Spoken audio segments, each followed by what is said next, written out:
listening to the Deep Purple Podcast, a fan podcast devoted to one of the greatest bands in rock history, Deep Purple.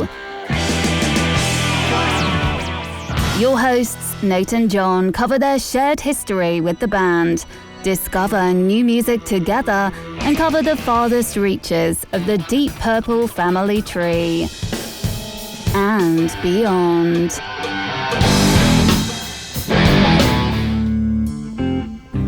Here's Nate and John now. Welcome to the Deep Purple Podcast, a fan podcast devoted to one of the greatest bands in rock history, Deep Purple. Today's episode is episode number 345, Paice Ashton Lord's Unreleased second album. And coming to you from the suburbs of Chicago, where AI is taking over. I'm your host, Nathan Beaudry. And coming to you from the suburbs of Providence, I'm your co-host, John Walking Pad Matola. Walking Pad? Mm-hmm. What does that mean? Well, since mine is less interesting, seeing as that we know your thoughts on AI.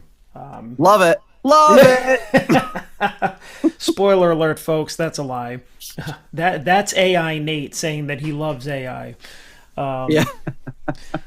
So, I've been into getting out and walking every day because I live in a, wooded area, very walkable. I also have a hiking path, like a nature preserve kind of behind my house. So it's been really nice. But as the weather is getting colder, I'm like, well, how am I going to keep on my daily walks and my love of not seeing people because I'm not going to a gym and walking on a treadmill.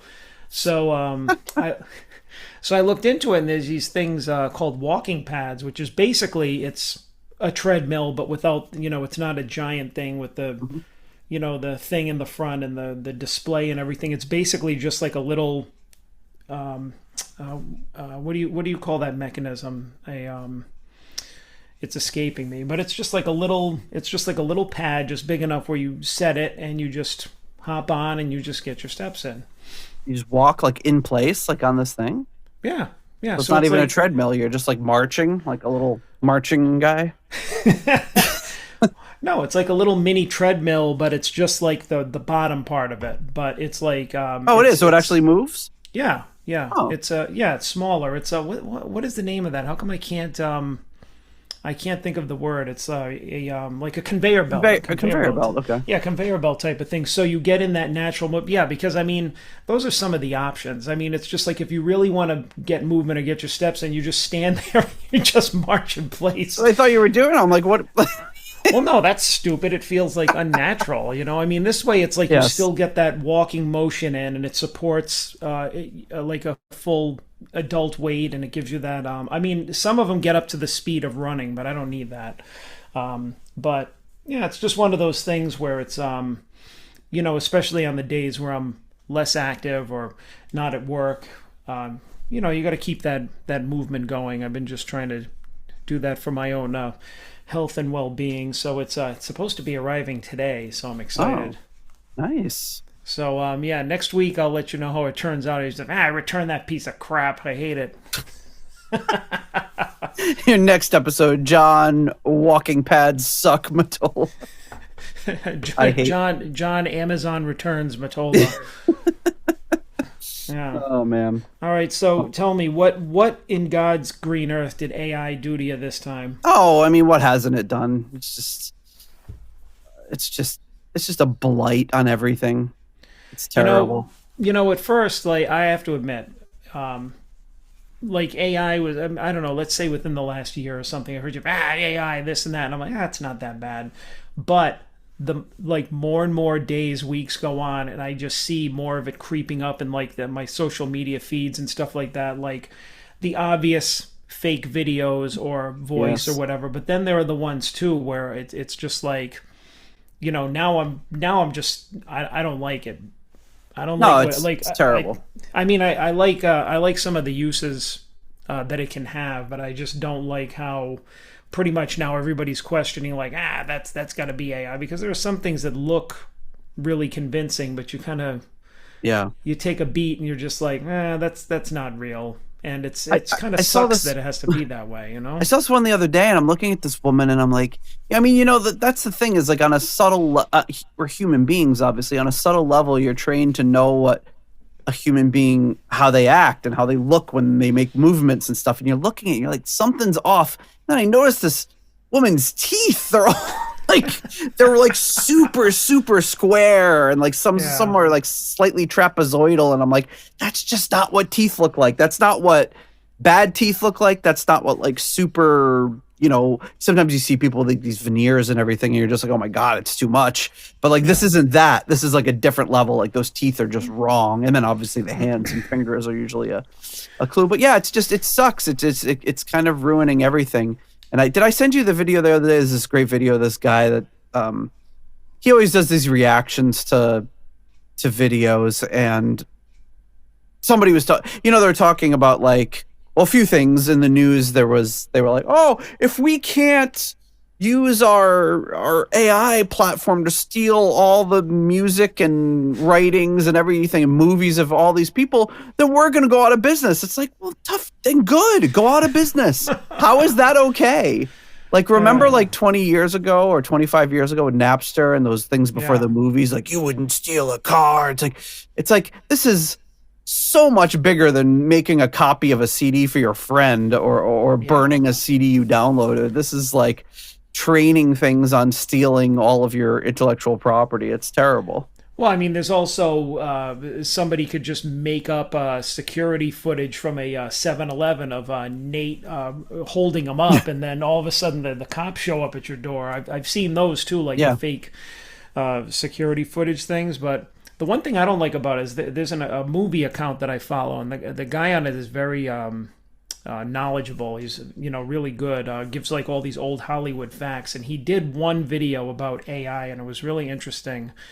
About how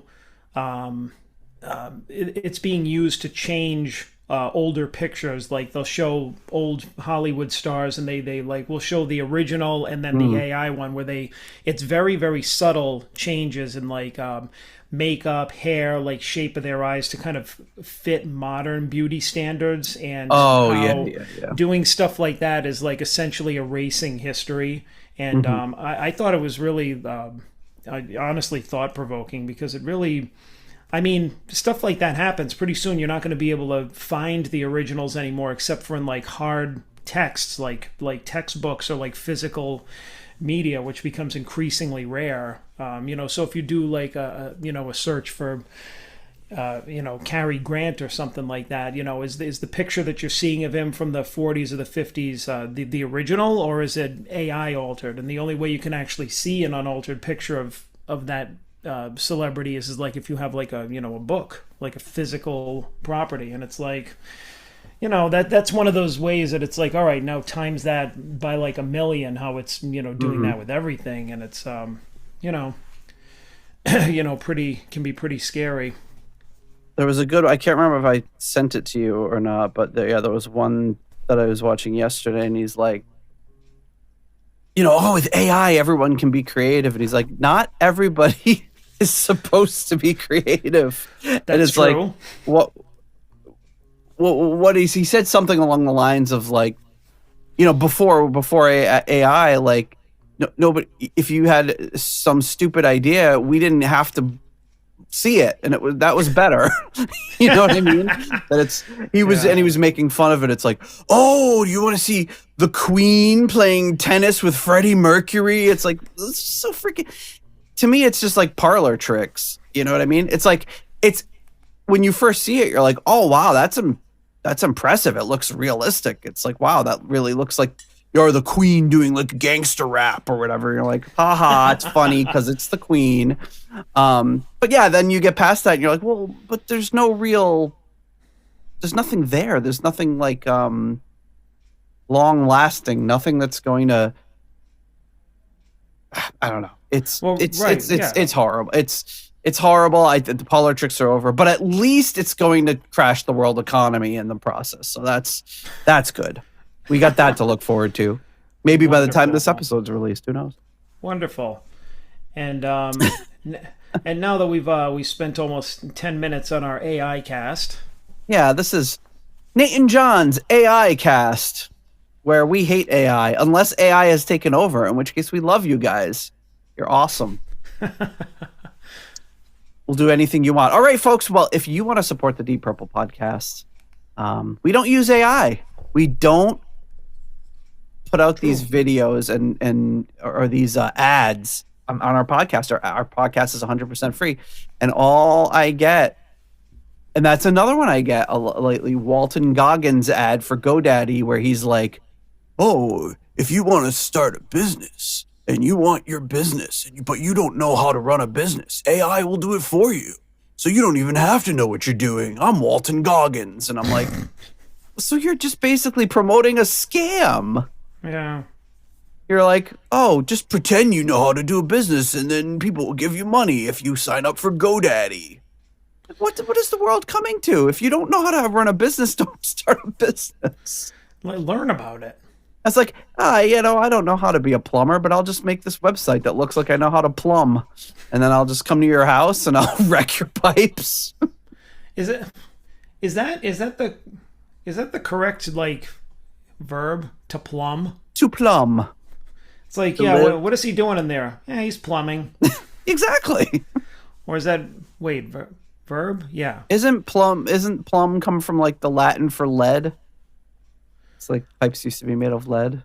Well, now that I never knew, but I've never heard anything like, oh yeah, he's just plumbing right now. He's just plumb. Yeah, because plumb the depths. Yeah, that's true. That's another thing it makes me think of too, since, let's turn it to music. But one thing that I heard too is when people are talking about musicians, I always hear somebody say, who's drumming on that album? But you never hear anybody say who's guitaring on that album. They always say who's playing. Who's guitaring on that album? Well, I hear it on a lot of podcasts, and it kind of bothers me. There's just the way he drums, and I'm like, why don't they say the way he plays? Because we know if you're talking about Ian Paice, you're obviously talking about a drummer. So why do you have to say the way he drums is so unique? Yeah, and you don't say the way he guitars. He guitars so well. I mean, you do say sings. Like we talk about Gillan and we say, oh, he sings. So you don't say he plays because he's, it's still an instrument, but you don't say he plays his voice. But it's interesting. Like the singer and the drummer are the only two that you treat that way. You don't say he keyboards or he he keyboards. Although you would say trumpet, like he trumpets. He's a trump. That's true. Maybe it's because those words are verbs in other ways. You know what I mean? Like you could drum some. Can you drum? Yeah, you can drum up business. Yeah. You can sing, obviously, but guitar and bass are not, and keyboards or piano are not verbs that can be used in other ways. So maybe that's that's how language develops. It's kind of interesting. I never thought of it. Yeah, Roger Glover bassed so good on that album. He basses so well. But we're not giving you any Walton Goggins ads. And I know Walton Goggins is kind of an American treasure. I know everybody loves him, but I'm the only thing I know about him is these damn GoDaddy ads, and he's pissing me off because he's promoting a scam, basically. Yeah, well, I mean, everything's a scam itself, now. Yeah. One of the last vestiges of no AI, because if we wanted, we could use AI to cut out all the stupid things we say and things we say wrong. And we could make it sound more official, but that's the thing about AI. It's very good at making it sound like it knows what it's talking about. But if you put AI into or search AI for anything that you actually know about, then you read it, you're like, this is all bullshit. Look at the AI results of a search of Deep Purple, and it's like, oh, when Jimmy Bain was playing bass for Deep Purple in 1998, and it's like everything's wrong. But to a non to a non-fan, you'd read it and go, oh, this is good info. Yeah, sure. The only way, and the last thing I'll say about it, so we can not be AI anymore, is the one thing that I like about it though is in our on Apple Podcasts, at least, it shows a breakdown of our whole conversation. It transcribes. It's gonna just admit that it's gonna just they didn't talk about anything. No, but the reason I like that is because if somebody says like, "Oh, you remember when you said that on that episode?" or I'm looking for like a funny bit that we said on the last episode, I search the text and then it jumps right to that part. Yeah. So before it's just like, "Oh, do you remember when we said that funny thing?" It's like, I have no idea in that episode where or when or how or anything. Now, I think something like that is useful at like a very basic level, like a transcribing tool to like help you find things. But I mean, that's, you know, well, here's what I mean? the thing. And here's another problem I have with AI. There's like the generative AI, and then there's this stuff, is a lot of things that have always existed are now being called AI, even though they're not. That's just basic transcription. Right, I don't want to say we've always had that, but we've had that for decades, where it would just transcribe something. It goes through and it just figures it out. And I don't know how AI is involved or if it even is. But when I upload our videos to YouTube I've had a YouTube account since YouTube started, whatever, 2004 or whatever they launched. And when you upload a video, at the bottom, it's like recommended thumbnails, and it usually recommends the worst possible thumbnails. Imagine like 3 versions, and you pick whichever one you want. And all of a sudden, and a couple years ago, it just like AI generated thumbnails, and it's the same crappy thumbnails they've always been, but they're calling it AI now. It's not AI. It's just picking it's using some sort of algorithm to look through the video for something that's going to stand out, you know. And it's usually something that's, you know, because it's our big stupid faces most of the time. So if there's some part where you're holding something up or I'm doing something, then it'll usually suggest one of those things rather than just our, you know, dumb faces not doing anything. So yeah, that's another part I have with it. They just start slapping that stupid little diamond AI logo on everything to say, "Oh, this is AI. This thing we've always AI. It's a buzzword, AI." Okay, I'll stop. I'm sorry. Dumb faces, you only get 2, all right? Don't talk about my face like that anymore. I've only got 1 left for the rest of the episode. John's going to just like, this episode is over. He's going to sign off. I'm going to storm off. You said it twice. That's it. I told my agent to tell you never call my face dumb. You did it twice. Yeah, read the contract. All right. So yes, we are 100% listener supported, ad free, no online betting casinos, no AI scams. Just our wonderful listeners supporting us with their hard-earned money. We really, really appreciate it. As a patron of the show, you can do so. Sign up on Patreon, on PayPal, send us money on Cash App, Ko-fi, whatever you want. As a patron, you get access to our patrons-only Discord channel, our rating spreadsheet, invites for our live stream episodes, links to submissions for all of our album rankings episodes, and coming up very soon, Burn. So get your rankings in. And access for our Too Hot for YouTube forbidden episodes via Patreon, which we may have had one a couple episodes ago. I guess we can get into that later. But before we get into the meat of things, and speaking of patrons, new patron. That's right, we have a new patron. This patron is named Soldier of Fortune. Hey-o! Yes, joining us at the $3 Nobody's Perfect tier. Oh, actually, you know what? He had another different tier name. I'll have to save it for the next one. We're going to graduate him into another tier. Oh, no, I think I do have him down here in another tier. But I don't have the jingle ready. But you could probably imagine what it is. He wants to call it the Too Many Tiers tier, which is pretty good. So I will have hopefully a jingle for that soon. Soldier of Fortune says, "Thank you. This is my first venture into both Patreon and Discord, so please go easy on me. As for an opening welcome, I'd just like to insist that it won't be read out before dusk as per the contract." I love it. Unfortunately, we're way before dusk today, so we breached the contract. I apologize. Whoa. What? The camera just like slowly zoomed in on you. Is AI watching? Well, that's every time, and that's why I'm thinking of it. Yeah, it like was weird. It just slowly like zoomed in on your face. Like see how it's much closer up now? Is it? And I can hear things in the background that you don't usually hear. I don't know if that's original sound on or something. Oh, see that? Oh. What the fuck is happening? Did you do anything or just did that on its own? Well, first of all, there's somebody vacuuming in the hallway. Oh, maybe that's what I'm hearing. That's all about. There was a setting. I did click something when when we started, something about the camera. Maybe that did it. Hang on. Oh, auto frame my video. Hang on. Oh, geez. It was really freaky. Okay. All right. Yeah. When I must have clicked that auto frame my video, so that I don't know if that. Yeah, maybe that. I don't know why it would zoom in. I don't move. Yeah, but it like zoomed in perfectly on your face. It must have used AI to figure out where your face is, and it was like, and it was like, whoa. Right, Yeah, it's like John hired a cameraman. You didn't tell me.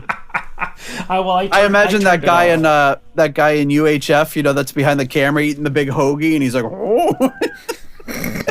You know what I'm talking about? No.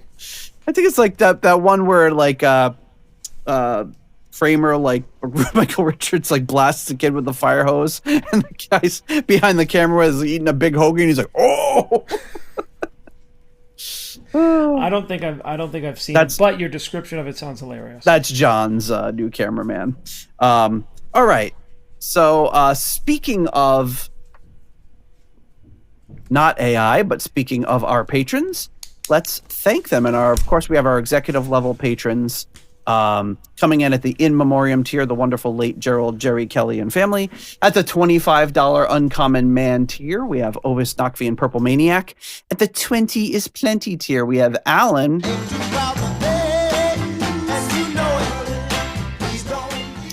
At the 10-pound good doctor tier, Dr. Mike Catan.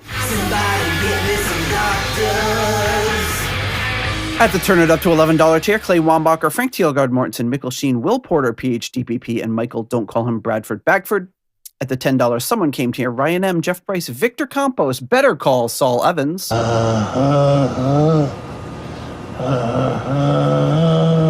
And Peter from Illinois. And at the Deep Thoughts by John Matola tier, Mr. Fielding Fowler. And now, Deep Thoughts by John Matola. My memory of the album is just kind of like feeling sad. Thank you. Well, I know which episode that was from. Which one was it? I was talking about Who Do We Think We Are? Oh, okay. I mean, makes sense. It could have been the only album I was talking about.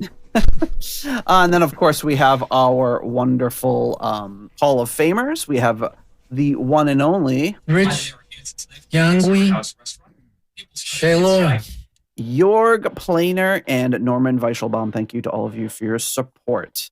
All right. As I previously stated, Deep Purple Burn, that is coming up soon. Get your rankings to us by December 1st if you can. Even a little later might be okay, but around December 1st, we'll say. And yeah, as a quick programming note, we may have had our first episode. I'm going to try to get around it and see if we can have it, but we may have had our first episode preemptively banned by Spotify. And unfortunately, we host on Spotify. So our Come Taste the Band episode, I got a notification that said, you didn't respond to our email, so we're banning the episode. So I appealed it. And then they're like, you know, within 3 minutes, they're like, after a rigorous review of everything, the appeal stands. You know, yeah, thanks. Speaking of after AI, a rigorous three minute review, we just poured over all the information and screw you still. But previously, they send me an email and I say, oh yeah, this is all covered by fair use, because it says if it's satire or review or anything that it's covered. So I put in all the stuff and everything else has been fine. This time they don't even send me that.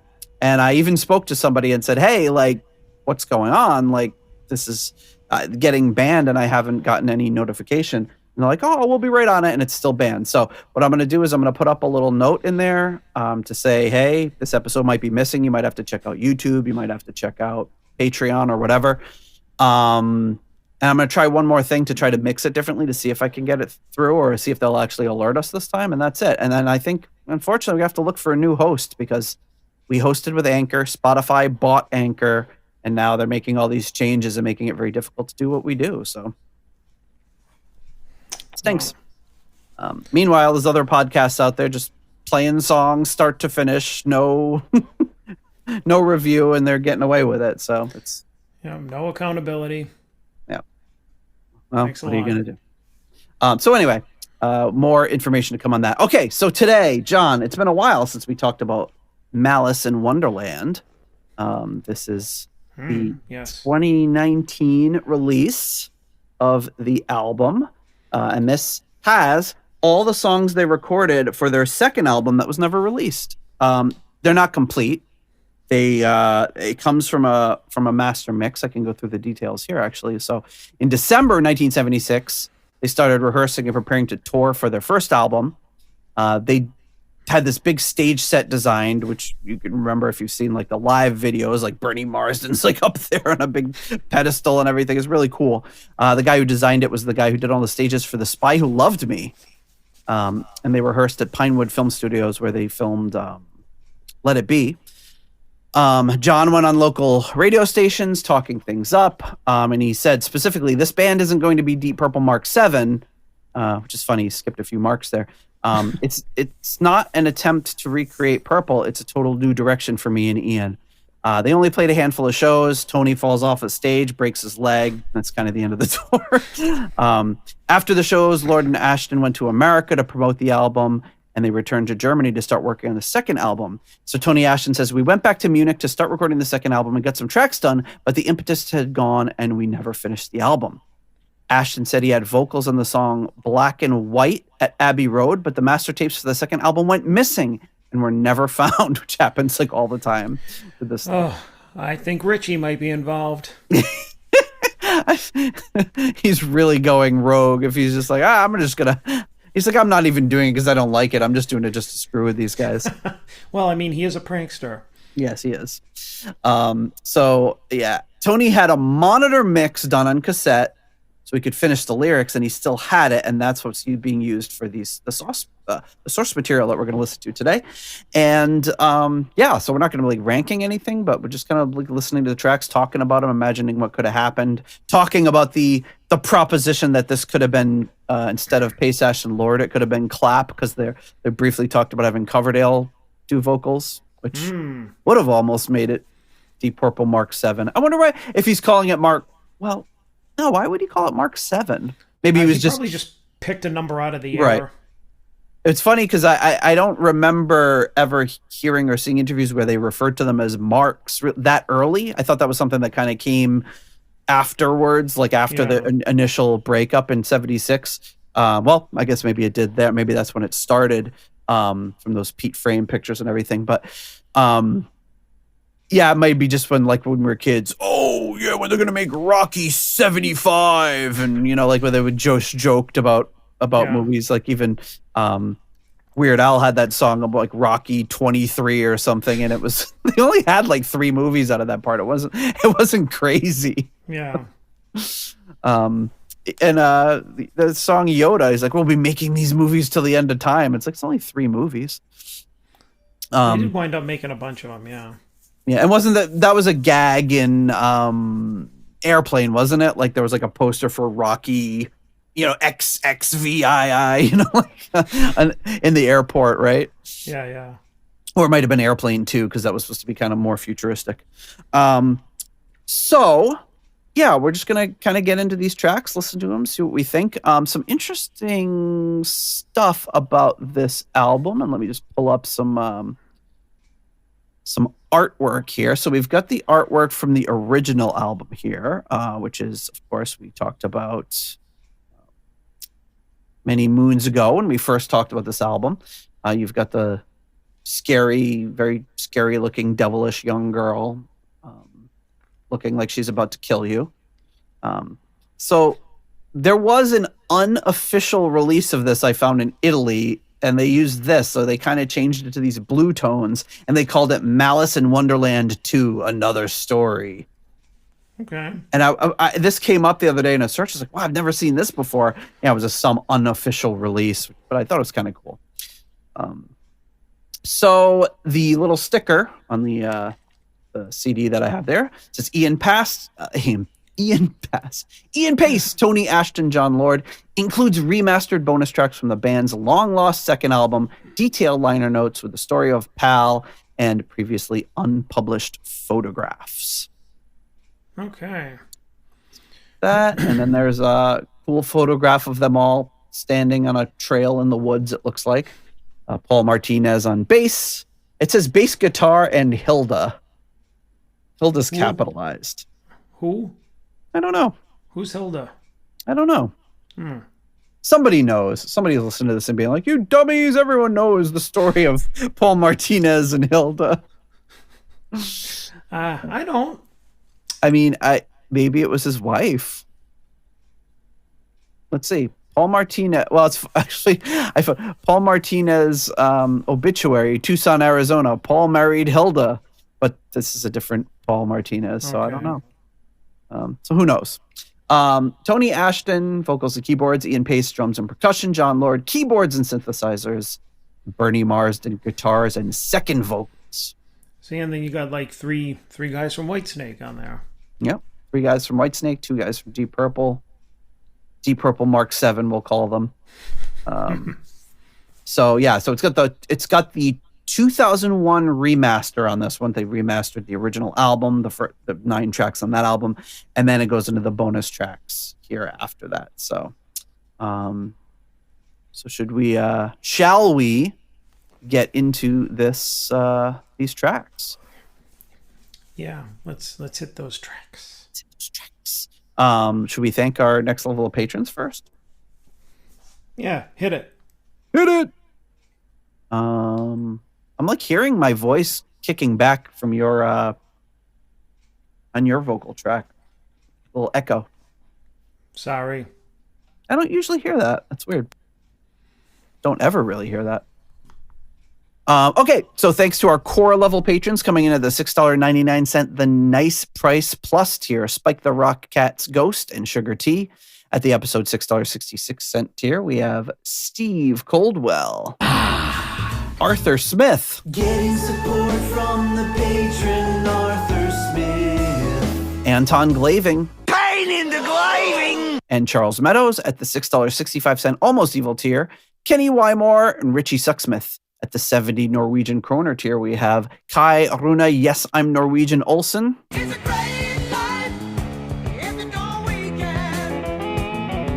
At the $5.99, the Nice Price tier, Robert Smith and Adrian Hernandez. At the 60 kroner Scandinavian Nights tier, DJ Newt Morton Johansson.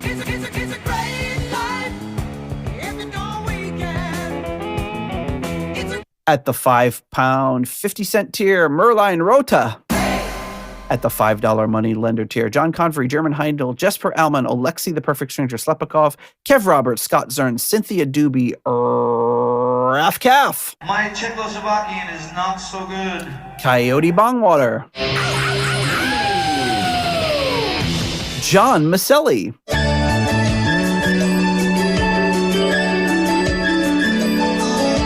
Tanya, my little lasagna. Sarah Sanders. No, Kelly Clarkson! Jelly Bean. Evan Robeson. Purple Swede. Hookah shaka, hookah, hookah. Sweet.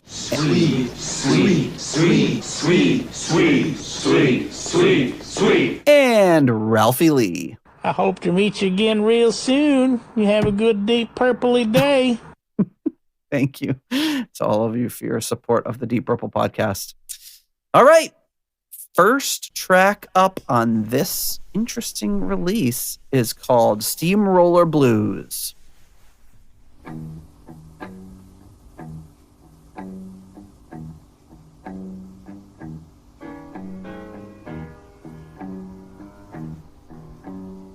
This little lazy little intro to the album. It's kind of crazy they got this far, though, and then just said, screw it, we're not going to finish the album. I know, right? I'm a steamroller, baby. Oh, Bernie. I'm about to roll on. I was kind of looking forward to Tony Ashton. I'm a steamroller. That's what I thought I was going to hear. I'm a steamroller, baby. I'm about to roll on over you. But this is cool. I'm gonna fill your soul with some sweet rock and roll and shoot you full of rhythm and blues. While Nice. I like it. I mean, you can tell that it's like demo quality, or like the mix is demo quality, but it sounds great. Yeah.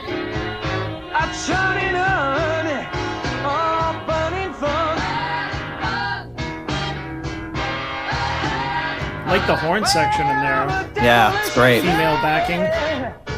Yeah, it's kind of the same lineup as that first album.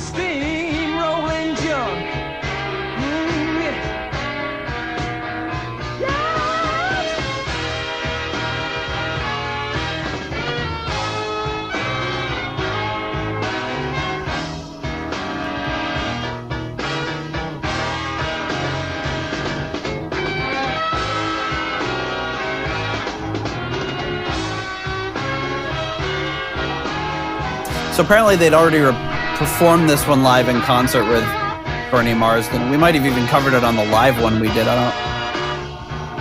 don't 100% remember.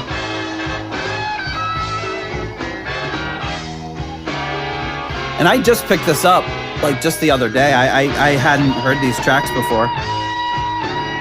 So my copy was from like the 90s. It just had it was before even the remaster. So your copy from the 90s had these songs on them? No, it didn't. It just had the original album. And then they remastered it in 2001, and then they re-released it with all this.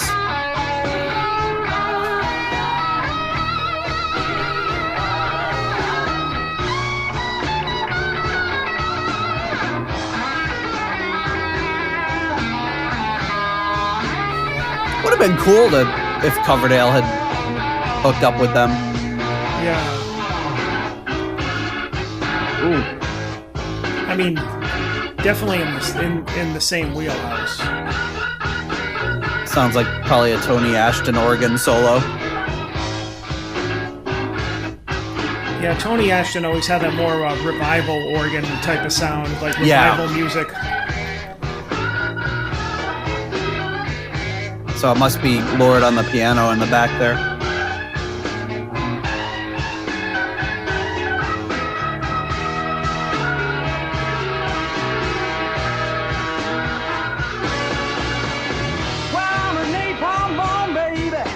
Stone guarantee, it'll blow your mind.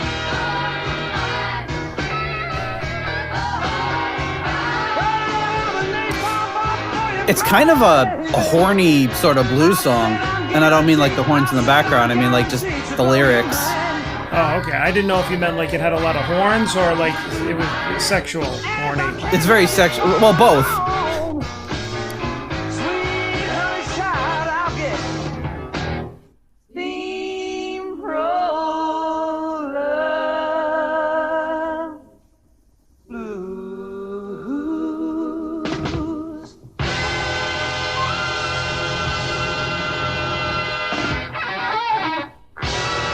Nice. Wow, that was great. That was awesome.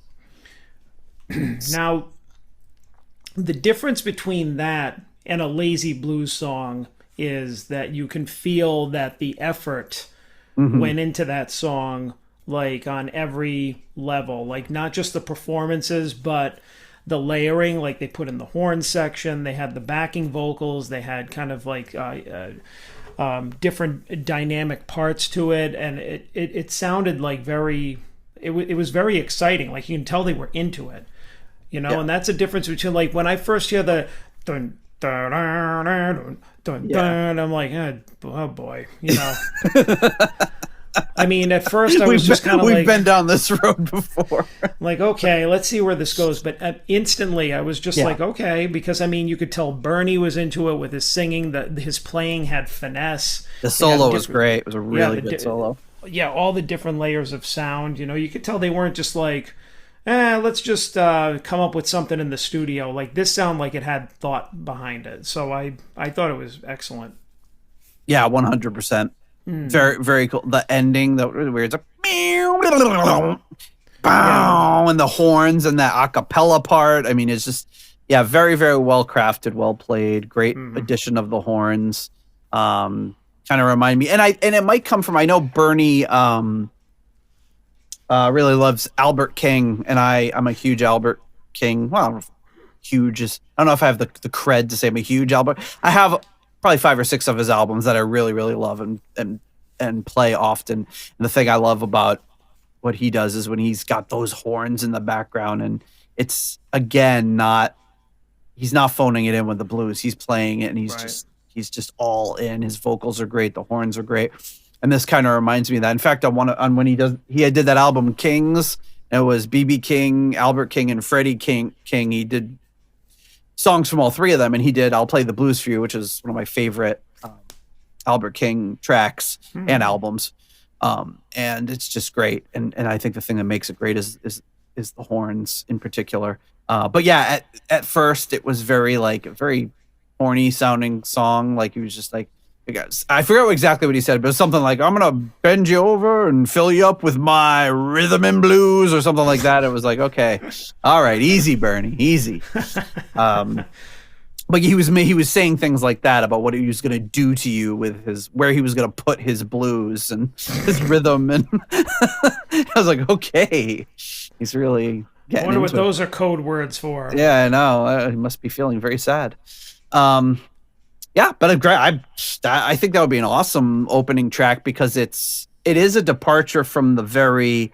I'm trying to how you would describe Ghost Story as far as a song, because it's very original, and I don't know how to define it because it's got this like funky clavichord with a pad in the background. It's got these weird synth sounds, but then it goes into these like funky bluesy sort of breaks. So to just open this album, assuming this would be the opener, with like a straight up blues track like that is kind of a cool departure. And having a different vocalist doing lead vocals is kind of neat. I don't know how many other tracks are going to have vocals, but the next track, I'm assuming this is, a few of these have like working titles. This is one of them. It's probably a working title, but it's a working title that perks me up because it's called Nasty Clavinet.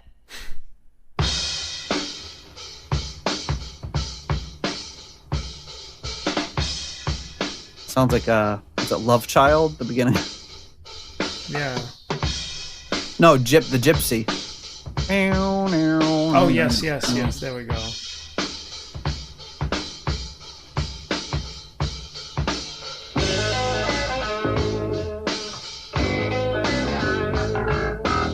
Oof, that was nasty. As advertised so far.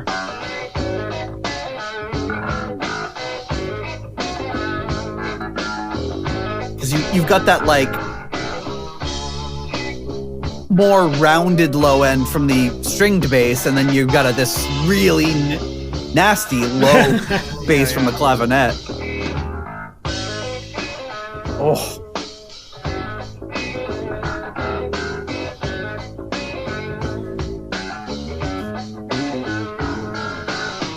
It's like having 2 basses in one song. Yeah. It's like, so it's the Spinal Tap, is it Big Bottom or whatever was that song? More cushion to the pushin' and all that. Yeah, lead bass and rhythm bass. Yeah.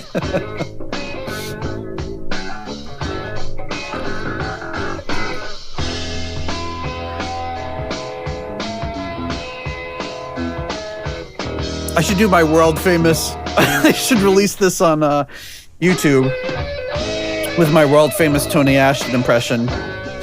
Here's what Tony would have done. And we were really strutting. World famous. It's famous with dozens of people who listen to this podcast. Dozens famous. Dozens famous. Well, that's the great thing about the internet. It's not localized. It is worldwide. It's just like definitely double digits of people.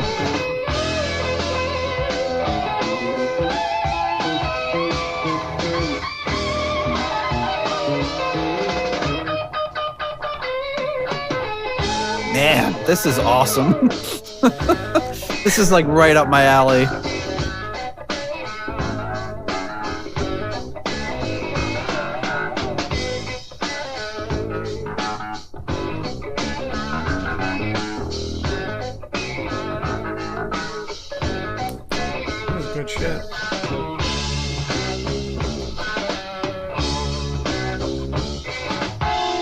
And you could just hear, this was just like a rough mix on a cassette so Tony could work on lyrics. But you can hear that if we had the master tapes for this would sound great.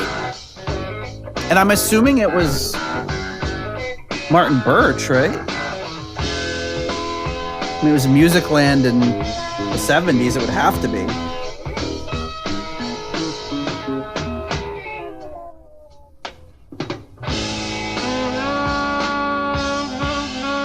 Ooh. Ooh. Sexy.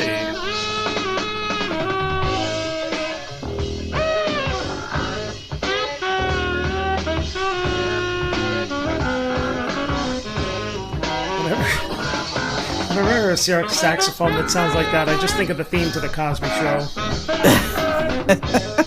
You can't help it. I think of your brother. His Bill Cosby impression.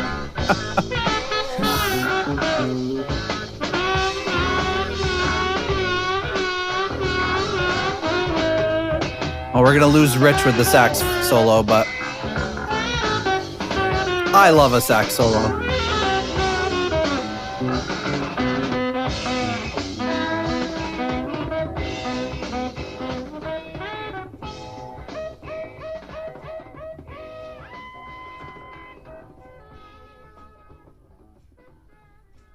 So hard to find info on Malice in Wonderland because a lot of people since Paice, Ashton, Lord have named their album Malice in Wonderland. Really? Yeah. It's dumb. Apparently. Do that. Well, funny enough, Nazareth had an album after the Roger Glover years, but had an album called Malice in Wonderland a couple years after this, and then Snoop Dogg had an album called Malice in Wonderland. A bunch of other people, and then there's books and movies. Apparently, it's a pun that was not isolated to this particular band. Oh well. All right, what did you think of Flunky? What did you think of Flunky Clarinet? Flunky Clarinet. Oh boy, Funky Clavinet. Yeah, I thought it was good. I thought this was another strong track. I mean, definitely more demo-ish than the first one, but I mean, it really enjoyable to listen to. I mean, I didn't get bored with it. No.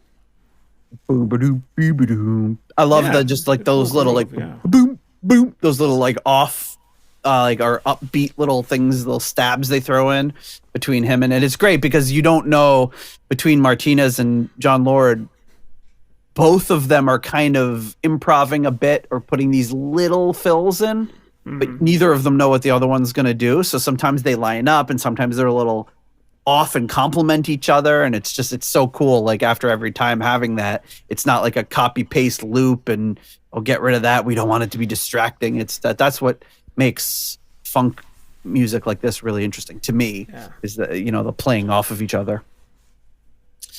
All right. The next song, this one's called Black and White, and I think there was a mention of this one earlier that this was one of the ones that Tony was really working on with the lyrics. I don't know if it has any, so let's take a listen.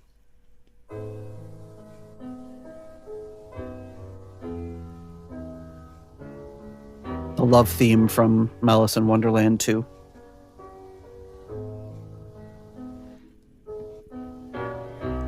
Just cannot remove it from my heart. Oh, so he does have something in there. Southern heart, your surprise. Smile that hides the tears that show. It sounds like it's got some sort of noise gate or something on it because it's like cutting off. There's not like any real sustain on a lot of the music. Yeah. I saw you with your head against the wall, crying like a baby at the dawn. I know I must have been insane.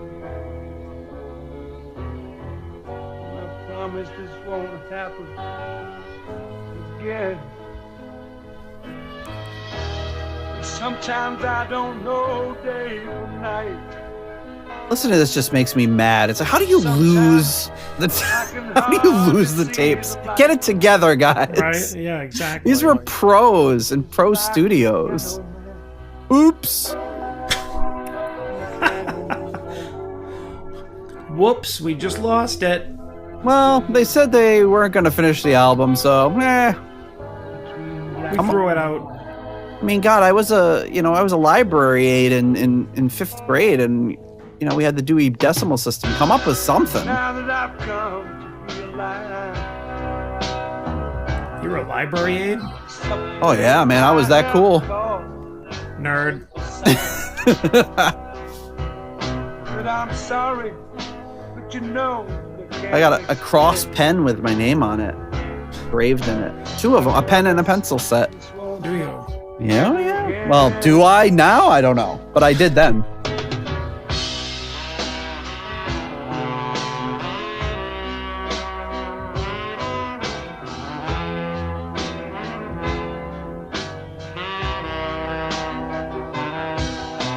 So I'm a big fan of the original album, so far my main emotion is anger that we don't have a better version of this, or that if they could have just put vocals in the last few songs or whatever, but that ship has sailed. The only surviving member of when we originally did this, Paul Martinez and Bernie Marsden were still with us. They've since passed, so Ian Paice is the only one left. Wow. Yeah, sad. Just like the piano man.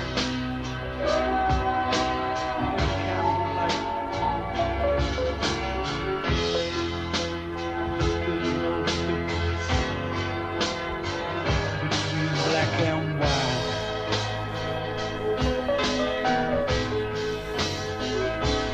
Just like the piano man. Just like the piano In the man. candlelight. I didn't know the difference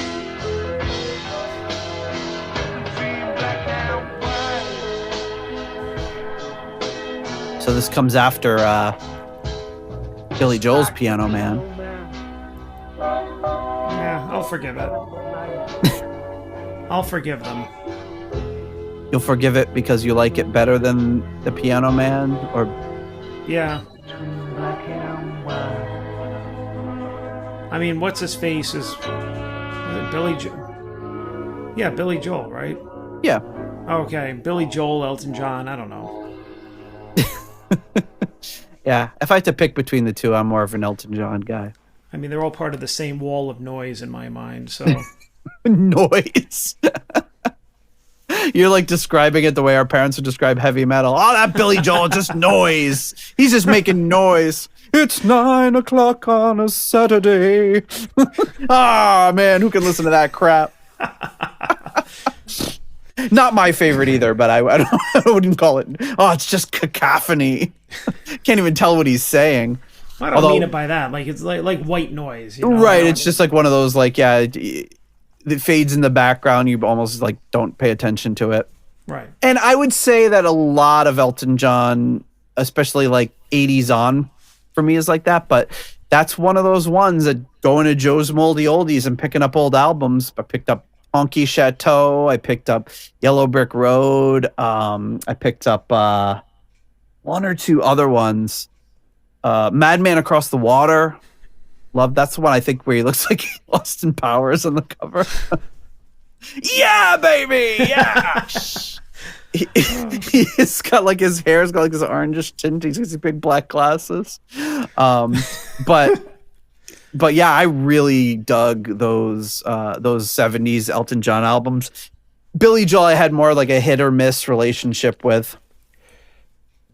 But yes, but yeah, I don't know. This was a nice song, just kind of nice ballady sort of song. Yeah, I thought it was good. I always think too, like I liked it. I thought it was really. I mean, I think because of the guys involved, it's more elevated than a usual ballad where you're just kind of like, eh. I mean, there's something in this mix of like musicians together that it's very interesting what they're doing. But what's most interesting, which I probably said about Tony Ashton before, is like how he's a lead vocalist. Right, right. You know what I mean? And the fact that they chose him to sing this, like they could have had somebody with a different vocal range or somebody more polished or whatever, and instead they just chose this really just unique, I guess you could say. Because I mean, I used to think like Tony Ashton was just like terrible. Like I'd hear the vocals and just be like, it's laughable because he's not even really singing. But it's like, yeah. He kind of, in a song like this, he kind of does, and it's just kind of interesting. Like he's definitely not a mainstream singer. You know, he doesn't. He appeals to our niche. Yes. And hearing him in this, it's like it's obvious. You know what I mean? Like, Paice, Ashton, and Lord. Okay, I know what to expect. You're Tony Ashton. You're like, okay, and guys like us like him. Whereas somebody else would just be like, who's this drunk guy? Like, right. It's definitely it's not a voice or a delivery designed for mass appeal. right. But like you said, there's nobody like him. And one thing I really like is years ago learning that he's basically in the choir in Jesus Christ Superstar. If you listen, you're like, I can pick him out, and he can sing, he can sing, he can do that sort of thing. But when he's doing his thing, and this is his thing, he doesn't sing the way that anybody else would sing.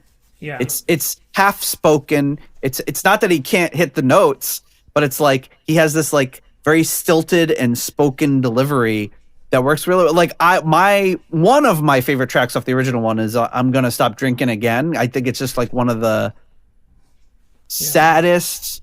It's this beautiful, sad song about this guy who's trying to stop drinking and can't. And it's kind of heartbreaking to listen to, but his delivery of it, I don't think there's anyone else on earth that could have sung it and made it hit as hard, made you feel his pain as much. And it's also kind of funny because it's at the end of the song. He's like, I'm gonna stop drinking someday. He's like, because he's talking about how much he's gonna stop. I'm gonna stop drinking. And then he's like, well, someday, So he's like, kind of, it shows his humor in it too, but it's a really sad song. And I think it's a real song. I think it's realistically what he was thinking about, what he was going through with his, with his demons, if you will. And I feel that same sort of energy in this song. Yeah, I was going to say, I think a thing that makes it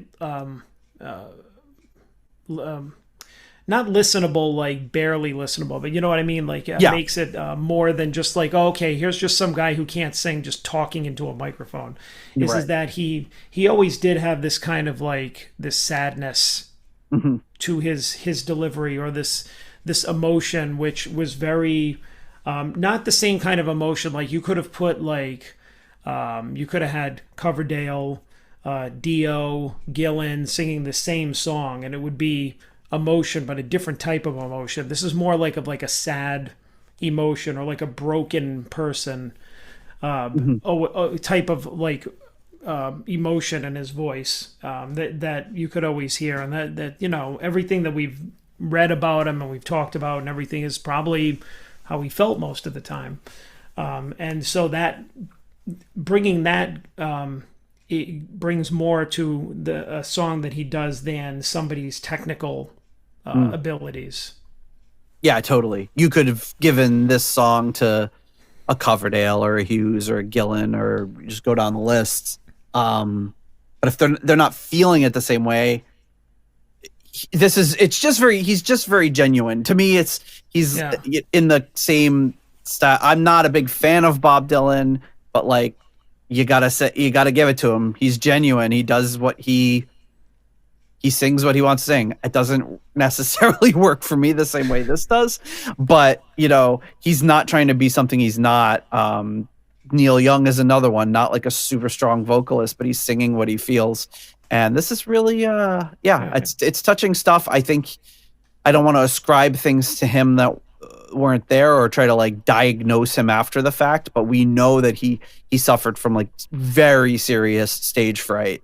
And that was part of the reason this band, he was really good in a small club, but in a bigger sort of environment, he struggled. And I think that's why, and that's common of a lot of musicians and rock stars, right? How many of them get addicted to drugs and alcohol because it's a way of coping with, I got to go on, I got constantly traveling, I'm on stage in front of a bunch of people. It's a way to calm the nerves and the anxiety that's there, but it ultimately does you wrong in the end. So, but yeah, I really like that track.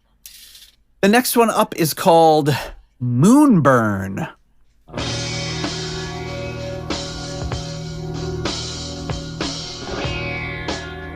It's flangey sort of guitar. Ooh. Oh, are they saying Moonburn?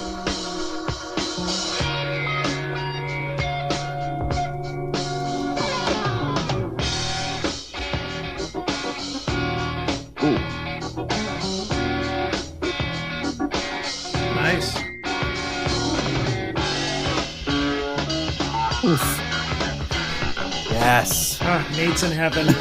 This is perfect. As soon as I heard it, I knew you were going to be like, oh. Again, we don't know what the track order would have been, but this is what we'll talk about, a shift, right? Going from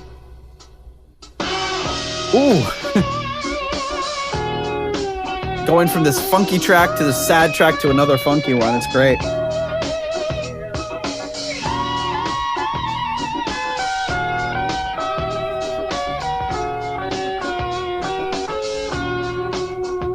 This almost reminds me of like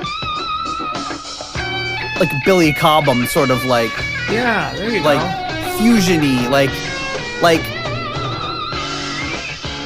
not like total fusion, but just like a pinch of a sprinkle of jazz fusion in it. No, as soon as you said it in that section about 30 seconds ago, I immediately heard it.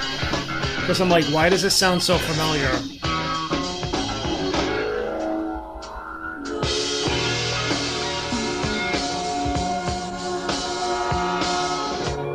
So it's cool. They must have had something going with this, because they've got the background singers singing Moonburn and those different, that must have been like the end of a chorus or something. Yeah. Nice.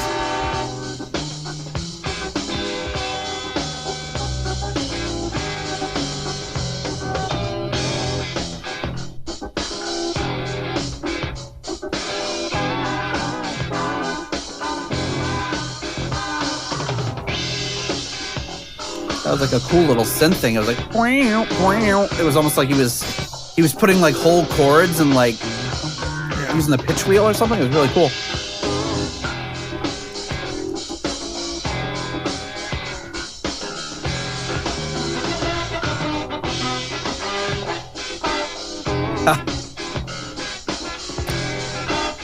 This is just like,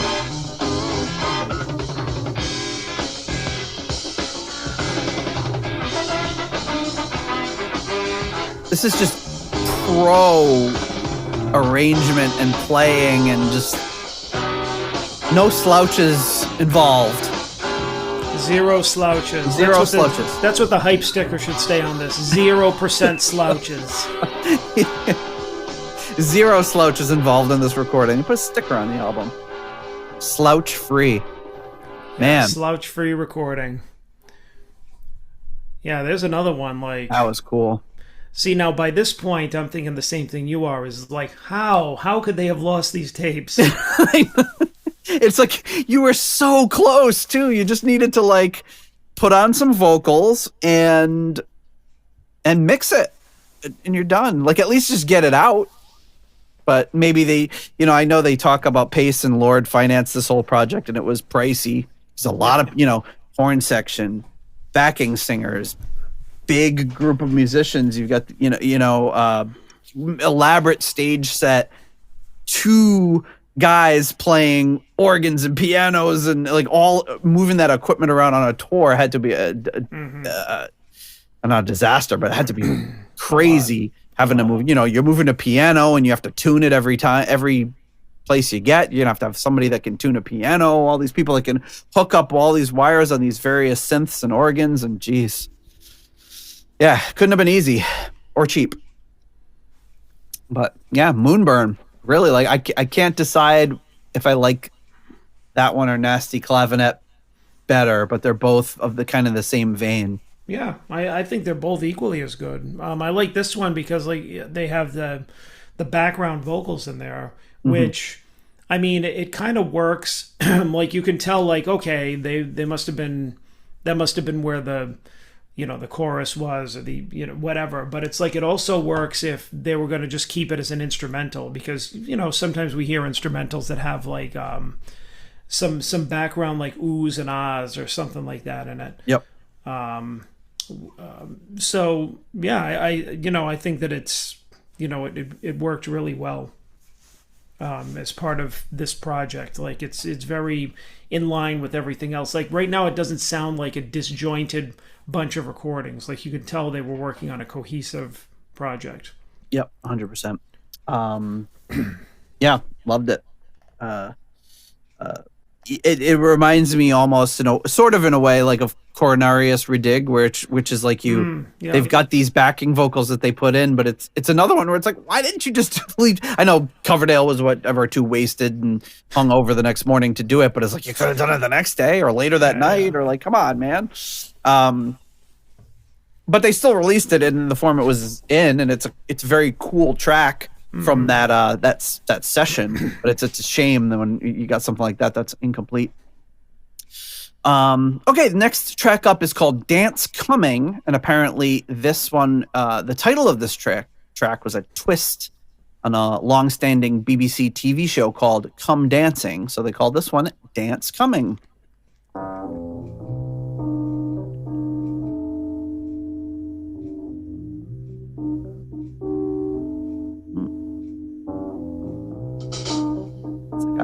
A real low, swampy sort of blues. Electric piano, love it. This reminded me of like a fusion track too, sort of.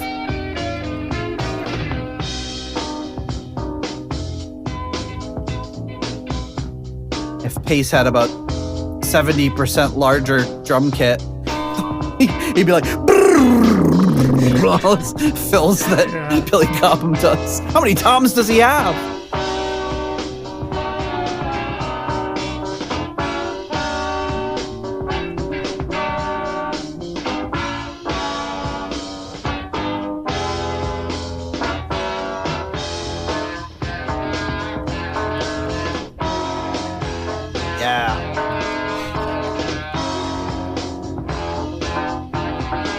Getting steadily angrier as we get on that this wasn't. I mean, it's still great. You can still listen to it in this form, and it's awesome. But man, it would just imagine if they just finished it up. Paice is still there. He should go in the studio and do the vocals. Welcome, ladies and gentlemen, to Dance Coming. And Sylvia Peters. Is that John Lord? And Peter West. That's what I'm thinking. With sequins that she sewed on himself. And away we go. Because it doesn't sound like Bernie or Tony. It's driving me mad. I'm going insane. It does sound like John.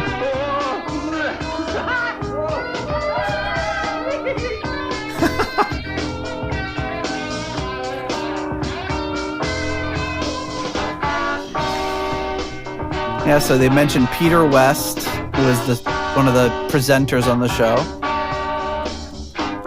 It ran from 1950 to 1998. Wow.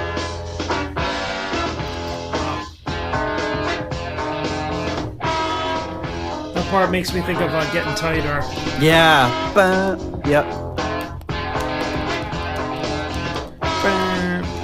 Apparently the Kinks have a song called Come Dancing.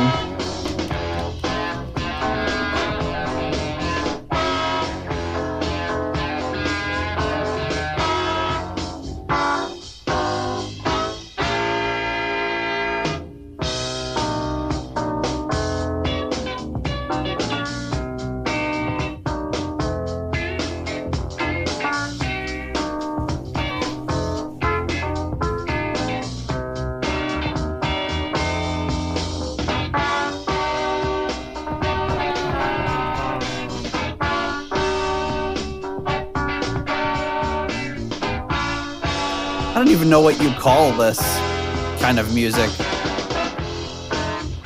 I mean, it's dabbling in funk and like fusiony sort of stuff. I love it. This is like right up my alley.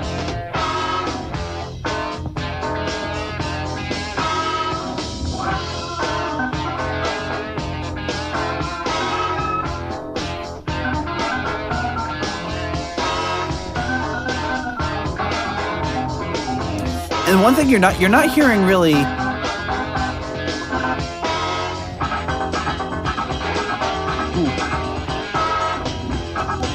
You're not really hearing much in the way of soloing on either keyboard. Got this right here. But I wonder if that was something they were going to go in and do afterwards too. Overdub some more solos.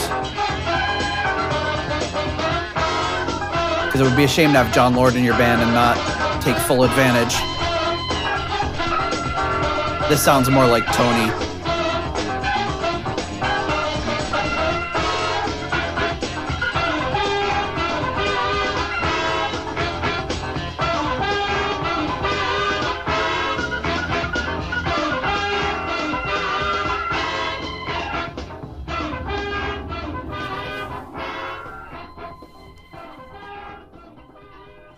Damn.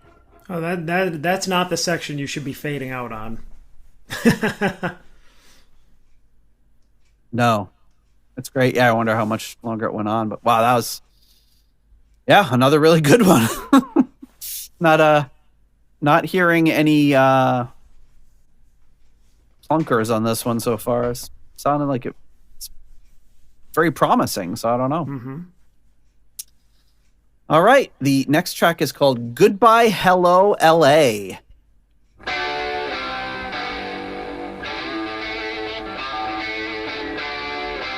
It sounds like a Bernie joint.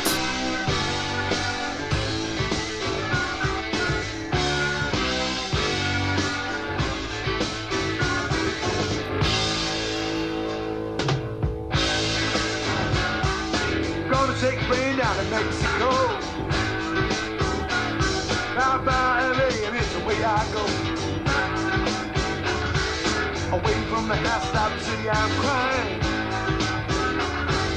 Gotta get away from you, I ain't lying. Bye-bye, LA. Be back someday. Then maybe It's like a cool rocker. Yeah, it's all in my mind.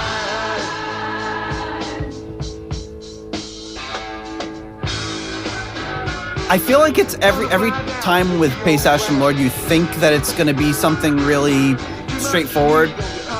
They do something with like the chord progressions or something that's just never what you'd expect. Yeah. That's what I felt about that chorus. Adios, LA, here I go. Bye-bye, LA. I'll be back someday. And then maybe I'll find it's all in my mind. It's all in my mind.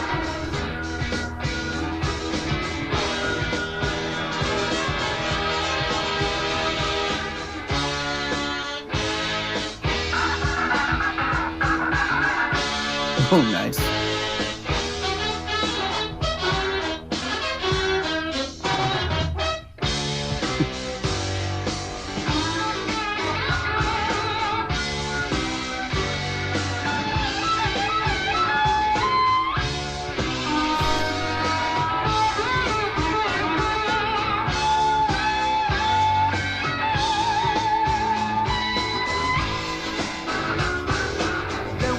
It's kind of cool. You had like the little break for the organs, break for the horns, with the horns playing like perfect unison. Like if it was just one horn, you'd say, "Oh, the guy's just ad-libbing," but they just play some like really complicated, and they're all playing together. It's just great.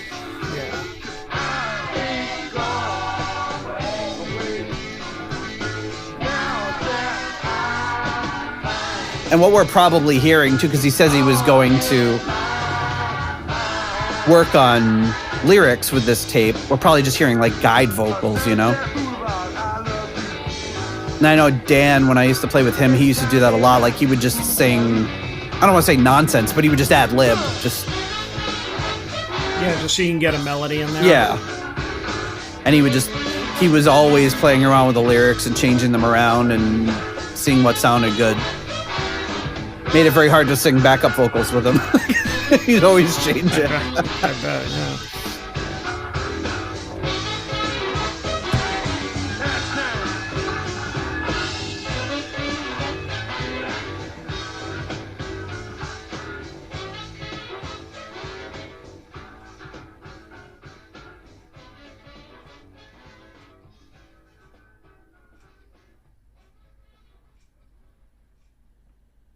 All right. Goodbye, hello, LA. Yeah, that was good. That was another good I like it. LA is one of those things when I see it in a song title, sometimes I'm like, Yeah, I know. When you see like "Hello LA" or something, you're just like, it's just like when you see like something New York, you know, just like, all right, here we go. Or if you have like a genre description like, you know, LA funk or like something blues, you're just like, you know, like. Right, but what's this crap gonna be? Yes. I feel like I don't know. Yeah, I think we've talked about that before. But if you have to announce what it is before it is. It's like, oh, this is our funk song where we're going to be like, boom, bam. Oh, it's funky. Boom, bam. We're going to go boom, bam. Yeah, we know funk. It's like, you know, if I pick up a Spanish guitar and I'm like, ding, ding, ding, ding, ding, ding, ding, ding, ding, ding, ding, ding, ding, ding. It's like the only thing anybody can do on a Spanish guitar. Yes, Nate's bullfighter riff. Nate's famous Matador riff. Hey, did I ever that just made me think about that. Did I ever tell you about that when me and E-Rock were doing that song based on that? We thought it'd be based on with the Spanish guitar, yeah.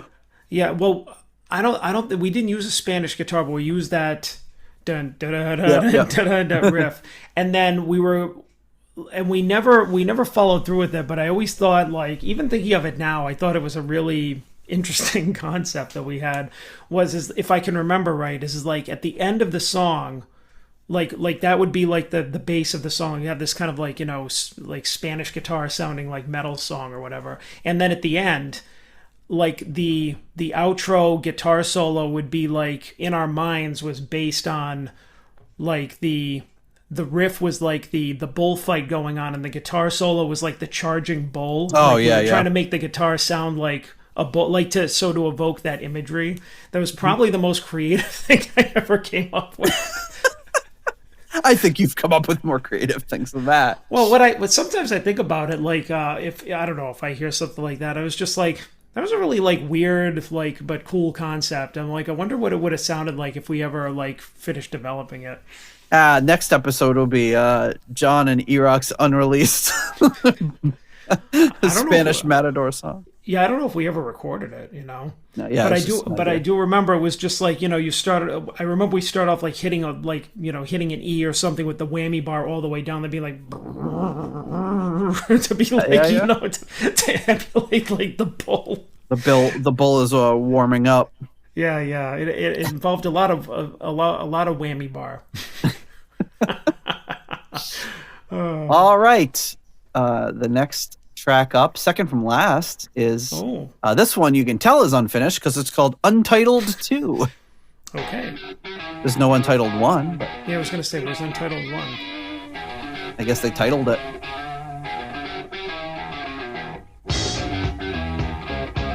Nice. Oh, I like that.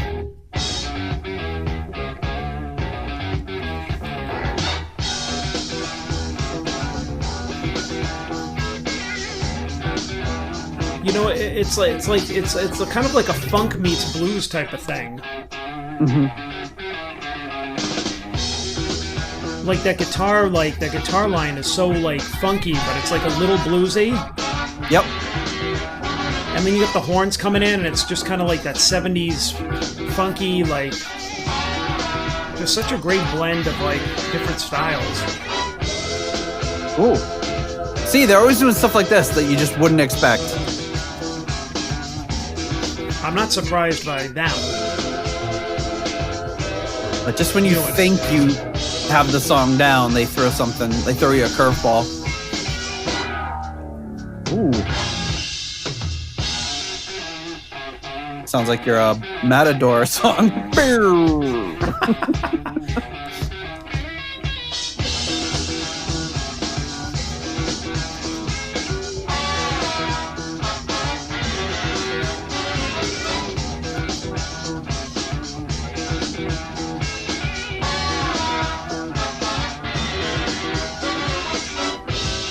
I'm trying to remember who did the horn arrangements on this.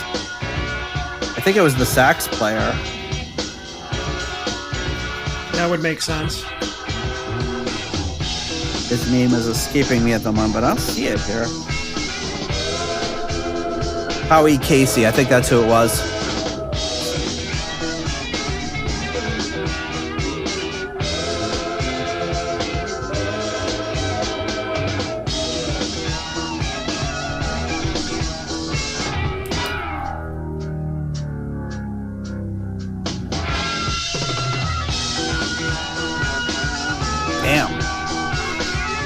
Yeah, brass section, Howie Casey, Dave Caswell, Reg Brooks, and Gilbert Dalens.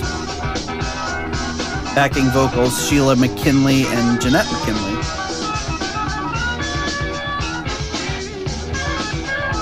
Oh, this is really good.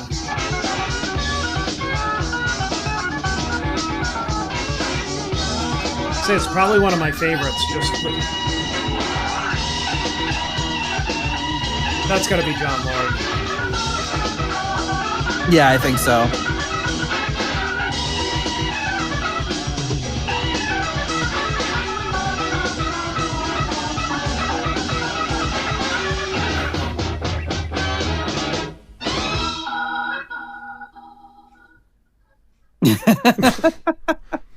All right. So we were talking, but I can't remember if it was before the episode or on the episode about. Oh yeah, it was before, it was before the episode when you said it. I looked like I was wearing bear skin. It's just a hoodie.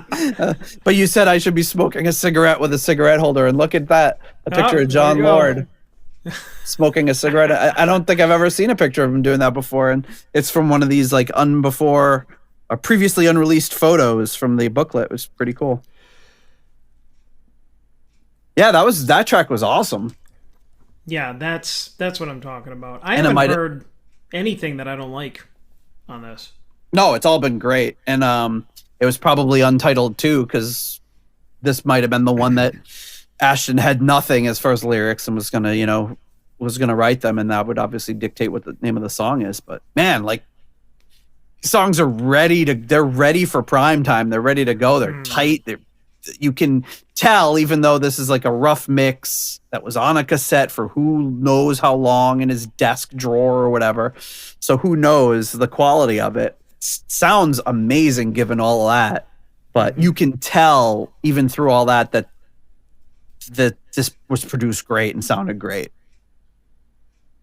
Yeah, it's funny. My dad, my dad runs the Genealogical Society. I was talking to him over the weekend, and he said he found he was cleaning out his desk. It's in our old church. And he was cleaning out the desk, and he found an envelope. And he opened it up, and there was $15 in it, and it said "for church choir," and it was it was postmarked in 1971. Oh my God! I was like, that's kind of seems expensive for 1971. What was that in 1971 dollars? Yeah, you ever like find like old money and you're like, this money just looks a little off, and then you see, it's from 1950, and like the design, because the designs just aren't the same as what you're used to. They change it slightly over the years. Okay, so the last track is a track we've heard before. We've heard Paice Ashton Lord play it live, as well as we've heard it on the First of the Big Bands album. So Ashton Lord did this on their First of the Big Bands album.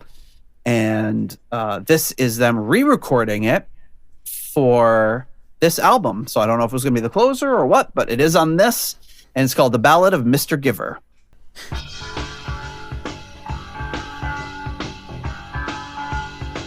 All right. Ballad of Mr. Giver.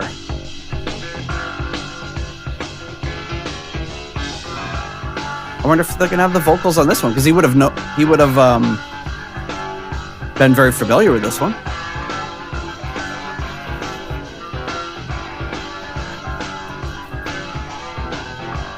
Unless he wanted to change it, doing like a hobo / whatever.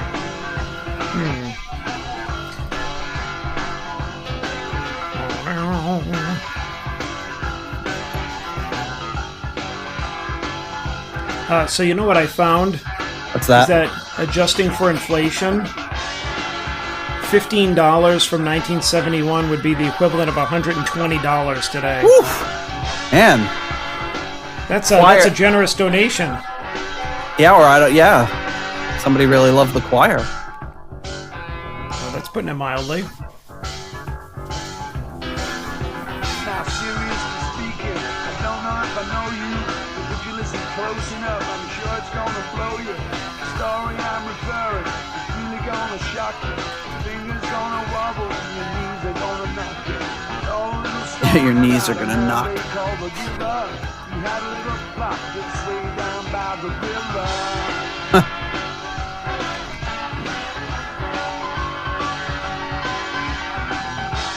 This would have been a easy recording job for them, given the fact that they had already been playing it live and it was an older song for them. You and me gotta go rent a donkey and take a picture of us with this album, with the remaster. Rent a donkey? Yeah. Yeah, it's the remastered, updated remake of the photo. Or we could just have AI create a picture of us with a donkey. Oh, God. Be easier than renting a donkey. Yeah, cheaper.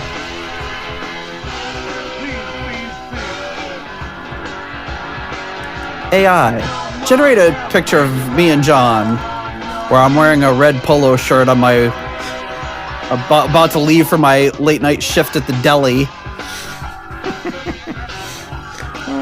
Insert the 2019 Malice. You know, Malice in Wonderland, it would all be spelled wrong and we'd have 8 fingers.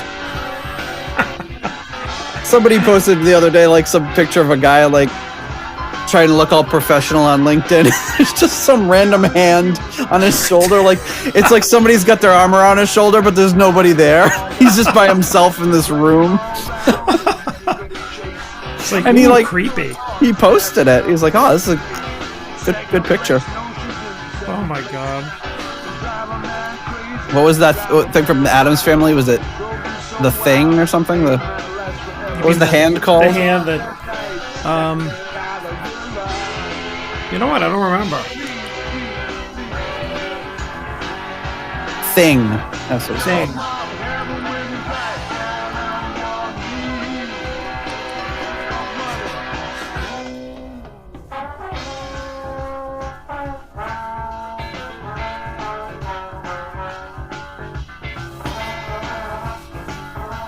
Pretty good recreation of the song.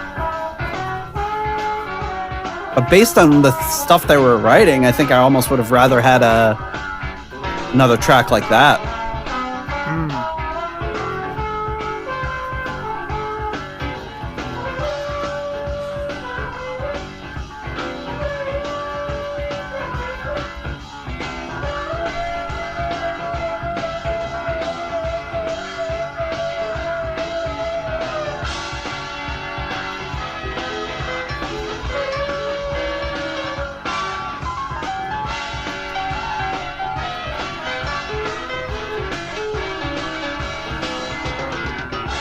It's funny for the entry, the Wikipedia entry for The Thing. They have who it was portrayed by. It's almost like a band lineup. Ted Cassidy in 1964, Christopher Hart from 1991 to 1993, and then Stephen Fox did it in 98. And since 2022, Victor Dorum Bantu has been playing Thing. Okay. I mean, just a hand. Yeah. I'm just gonna edit Wikipedia and say I did it in one of those years. Like, who's gonna know? We'll know.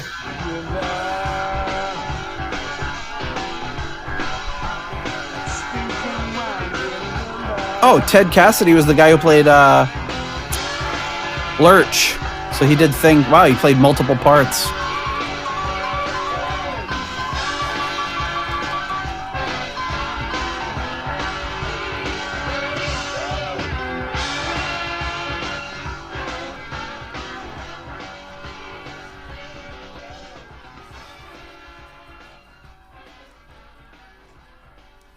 All right. Another solid song, I would say. Yeah, I mean, solid song, very faithful to the original, faithful to the live version. It wasn't any major departure at all. But yeah, let's get into thanking our patrons, our final round of patrons, and we can do our wrap up. But big thank you to our patrons, and of course that means our. Oh, what was that? Sorry, that was me. You doing ASMR? Yeah. It's our foundation level patrons coming in at the £3.50 Deep Purple New York tier. We have Lord Longford. At the £3 Aromatic Feed tier, we have Simon Ford and Richard Brees. At the £3.50 tier, Weston Supermare Pilgrim. At the 293 pence tier, we have Blackmore Tights. And at the €2.50 Too Many Tears tier, we have the one and only Soldier of Fortune, Jingle Pending. New patron. At the $3.33 Halfway to Evil tier, Stephen Sharp. At the $3 Nobody's Perfect tier, we have Peter Gardeau, Ian DeRosier,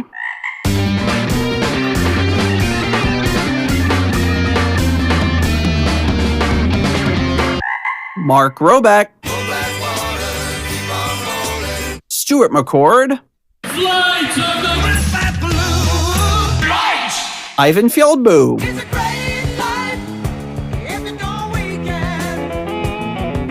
Runar Simonsen,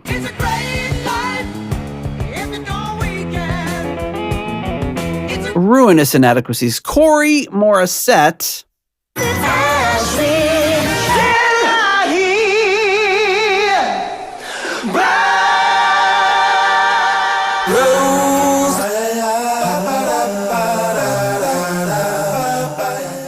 Joe Dopefish Sigler,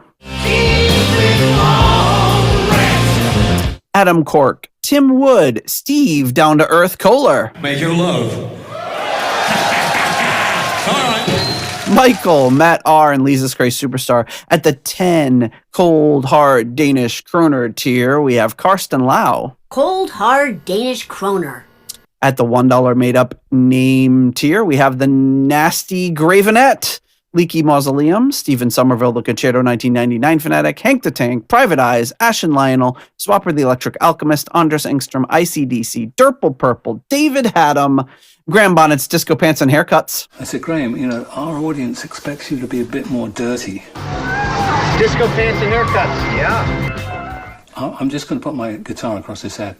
Eddie Lyon. Homosexual. And Sick Tone. Just about to close up the library. Thank you so much to all of you for your support of the Deep Purple podcast. All right. Well, that is the Malice in Wonderland's second unreleased album. Don't put that face so close to the camera. Jesus. That'd be a good Halloween costume if I just blow it up and cut out the eyes. Well, actually, the eyes are the scariest part. Yeah, but yeah, so I am pleasantly surprised with the quality of those songs. Even the sound quality was pretty darn good considering what it was that we were listening to, and filled with sadness that we didn't get the album released properly. Yeah, I agree. I think it's more than I expected. When you're like the unreleased album, I was expecting some, maybe half-finished demos, not sounding so hard, but I don't know what I was thinking of. I mean, look at the people we're talking about here. Yeah. So, but yeah, it was much more than I expected. I thought every song was cool. I would listen to it again. Yeah, it's great. And it would be, this is one of those releases where it's like the original album and then it goes right into these tracks, and I would just listen to the whole thing straight through. This is some great stuff. There's the one thing I really usually don't like about CDs with bonus tracks is it's often like a bonus track is like the radio edit or the longer version or a slightly different remix, and it's like I don't want to hear the same song 3 times in a row. Yeah. It's for archival purposes, it's interesting to have, but then after you listen to it once, you're like, I don't want to regularly listen to the opening track, the whole album, and then listen to the open track 3 different ways after the album. So this is a really cool release, this 2019 release, and I've been aware of it since then, and aware that they had this album for longer than that, or that they had it in some form. So it's been on our list since probably almost day one. I'm glad we finally got to it, and listening to it, nothing but pleasantly surprised. You can probably pick this up on Discogs, or I think I got it on Amazon actually. But really good stuff. Well, yes. With that, I think it's time to wrap up this episode of the Deep Purple podcast, and we'll be back at you next week with who knows what. See you next week. If you like the Deep Purple podcast and would like to support the show, please consider joining our Patreon or donating on PayPal. Patrons get full access to the podcast, Discord server, ratings, spreadsheets, and live stream invites. You can also leave us a 5-star review on Apple Podcasts to help new people discover the show. You can follow the show on Blue Sky, Facebook, Instagram, or Threads. You can also check out the website at deeppurplepodcast.com for show notes and more. Contact us via email at John or Nate at deeppurplepodcast.com. Thanks for listening.